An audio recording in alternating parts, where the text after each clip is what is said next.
Okay, Sherlock here, and I want to go give an overview of my SRS that I am selling here in the airsoft market. So it'll come with the Plano weather guard case. Basically, it's knockoff, or think of it similar to a cheaper version of a Pelican case. And so it is a pick and pluck foam. I've cut out and compartmentalized around the gun and accessories, and then sealed it back up with tool dip. So if you try really hard, you can still do it, and from the other side you'll still be able to see it, and you can still make changes if you want to, but it's just a bit cleaner and nicer. Comes with gun, 3 of the steel mags, original manual, Allen keys, whatever, as well as 3 of these guys. They're extended followers, so that you could, in theory, feed every last BB. Now, if you want to use this on this SRS, you will need to remove the O-ring in the feed tube, because this is a first-gen SRS. So that does have sort of a retention helper in there, otherwise, so you don't drop out BBs when you change mags. So you can either feed it all or it'll retain them. Internally, we have the Mancraft SDIK for the SRS and air chamber reducer in there. The silencing O-ring for the piston head so it doesn't slam forward as much. It is currently installed with the lighter of the 2 Mancraft springs. Hop-up unit is the Desert or Silverback fast hop-up unit. Also included will be the original hop-up unit, which is the 2 grub screw version. The barrel in here is a 420 millimeter EDGI stainless steel 6.01, and it is cut so it can accept either AEG buckings or VSR buckings, should you choose to move it or use it in a different setup or with a different hop-up unit, because there's now some SRS hop-ups that take VSR buckings. In fact, I'm also going to be listing up one of the maple leaf ones that take a VSR bucking. So that's most of it internally. I did also add some material around the barrel to reduce wobble in the outer barrel. Outer barrel is the 16-inch, 18-inch, it's the shorter one, so it extends out to here. And then we have a 190 millimeter suppressor sunk in, and I believe that's a 22-inch handguard. So a little bit off of stock, I guess, if you will. The body here started out as a tan body, and then it has been dyed, not painted, so this is a dyed pattern into the stock. And what makes that different or special is if it scratches as it wears, if I were to take and gouge it, you would still have the color underneath. So it isn't like it's going to rub off. It might fade slightly with time, but in general it will stay relatively looking like this. Let's see, is there any other things to go over? So, on the flip side, you can see, let me make sure I can see it on the camera here. You can see here's where our air routes out, comes along, goes underneath the riser, and up into our rail-mounted Mancraft reg and CO2 adapter. I use a scope riser, and this is a UTG 3 to 12 times adjustable AO scope. So you can adjust for parallax using that, and it is I think a 44 millimeter objective lens. These Leapers scopes are sort of the low end of real steel, and they definitely have a lot better optical clarity compared to I guess the pure airsoft grade stuff, and they do run a bit more, but this is included with it.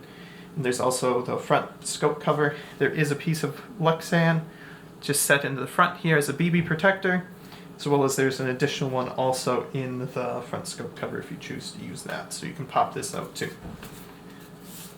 Everything works about as you would expect. Has rail segment, it's here, one with the grips included, as well as this QD sling point up front. And I was running a bipod for a bit up here as well. So quickly to sort of show the audio report of this, it's pretty low. And it's going to get a little bit quieter too once you actually start shooting BBs, because the resistance makes the air pop a bit less at the end. But as you can see, the cyclic rate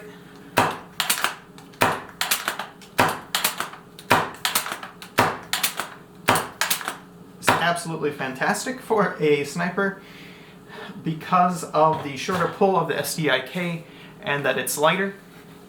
When you have the gun cheeked, when you pull it back, you can stay on target without really whacking your face with the bolt as you pull it back. Otherwise, you'd have to pull it back further and likely drop out of, I guess, a shouldered ready position a little bit. So that's also handy. Monopod on the bottom, fully functional, and fine adjustment. Realistically not super useful for airsoft, but it is cool. You may find a rare occasion to use it. There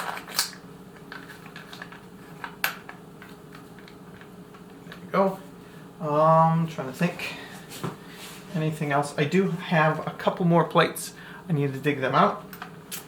But I think that covers the gun pretty well. If you're in the area, you're more than welcome to, or at least I'm more than open to arranging either a location or place or somewhere where you can test it. Last thing to note too, this is the Pro version, or before they had a Sport version. This is the fully adjustable trigger. It can move forward, backward, you can adjust the amount of pull, all that good stuff. I think that mostly covers it. 3 mags, 30 some rounds. Bit less if you use these followers. I think it's only 30 if you use those. Others I think it's about 33. CO2 efficiency, you get 3 to 4 mags, sort of depending on your operating pressure. Shooting at like 500 FPS equivalent, I get just over 3 mags, almost 4 before it starts dipping. Shoots really consistent. In general, this has been, I guess, my baby, my child, my favorite gun of guns, but it's just been replaced with another SRS. Oh, there's also the dust cover on the slide too, I just noticed. But I got the limited edition SRS lightweight, so that's why this guy ended up getting replaced. The bolt is the Bakelite knob. I'm not sure if that's default on any of the other new ones anymore. Some of the spares comes with original chamber, spare seals for the SDIK, spare seals for the reg. At one point they did issue a recall / update on the reg, so here's the original parts for that. Spare additional volume reducing material for the SDIK, spare seals for the CO2 adapter, the silencing seal, so basically an O-ring that goes on the internal SDIK piston to help quiet down its impact, some more CO2 adapter seals, the the longer or stiffer spring for the SDIK, and then we have the original push bolt here for the if you wanted to convert it back to spring for some reason, I don't know really why. But that's everything, and I do also believe I have a key for the gun case somewhere, but I need to find that yet. Is there any last notes? Operating on CO2, the other thing to keep in mind is your pressure will drop over time. So if you're trying to measure consistency over the whole CO2 cartridge, yes, you'll see a bit bigger variance. And yes, it is gas, and being that if you're using CO2, you could also rig it to HPA. And if you want, I can take this off and drop the price a little bit.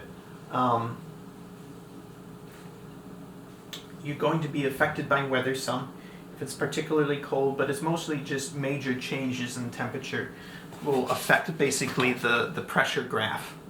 So, but in general, you do see a bit of a delta, but the thing is it's slow across your shots. So, meaning your first shot and your last shot will be, you might have like a spread of, I don't know, 10 FPS per se. And with that, it's because your CO2 pressure starts at 900 and realistically loses effectiveness around 100 psi.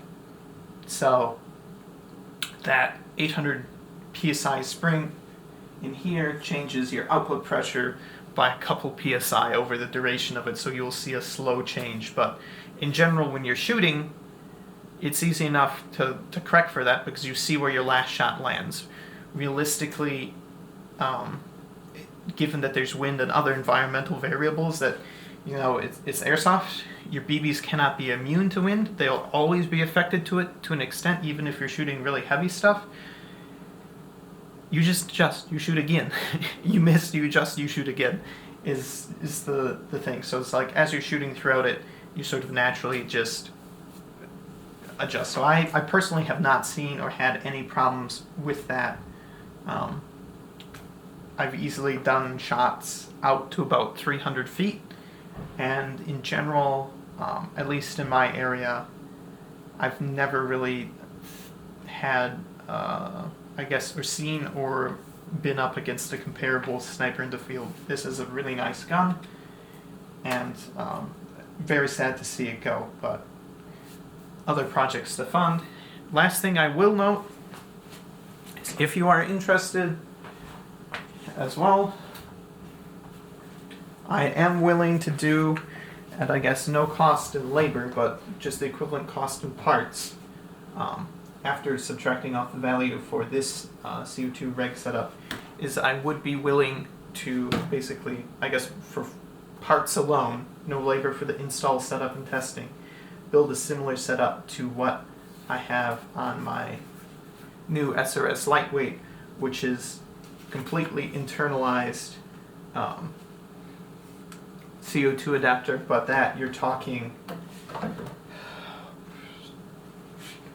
it'll cost overall more than what the list price of this is at. But if you're seriously interested in that, we can talk, because I do have a few spare of the custom parts that I had machined to help fit the CO2 and reg into the stock. Other than that, if you have any other questions, please let me know. As per usual to snipers, they always have room for improvement, adjustment, and tuning. This one has been taken pretty far. I think currently its only real weak point, maybe the hop-up unit a bit.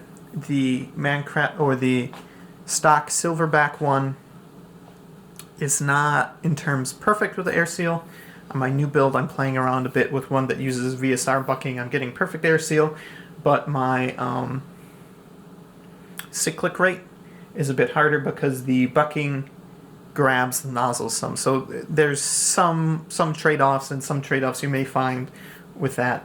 But yeah, like I said, any questions, let me know. I think I'll have it pretty well detailed out in the description too, of literally everything that it comes with and all that, and a bunch more pictures showing off the gun a bit better. Thanks.